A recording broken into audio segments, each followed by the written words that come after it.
Hey everyone, this is Drew at Headset Advisor, and today I'm going to show you how to replace the ear cushions on your Plantronics Savi 8220 or Savi 8210, and I promise this video is going to be extremely quick, so let's get into that right now.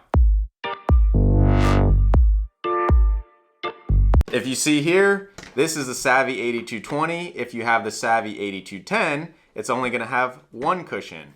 It's very easy to replace the ear cushions. There's going to be a link in the description of this video for you to get the compatible replacement cushions. So if these start to degrade, or maybe you were given one of these headsets that another coworker had, but you don't want to share those same ear cushions, simply order replacement ear cushions instead of a new headset, and it's going to save you guys a lot of money. So if you see here, these are the cushions. There's a red part on the headset. Go ahead and just take your thumb or your fingers and literally just peel off that cushion. It's all in one. So it's a cushion on the inside. It has like this memory foam, and then on the outside is that leatherette cushion.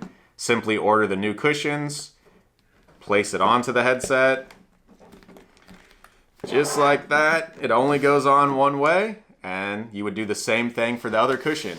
As I mentioned, this is gonna be a quick video, but a lot of customers are still wondering if the cushions on their Savi 8220 or Savi 8210 can be replaced. So we decided to make this video so you can see how quick and easy it is to get the cushions. Visit the link in the description of the video. And if this was helpful, please hit the like, subscribe for more videos like this, and leave us a comment with your thoughts.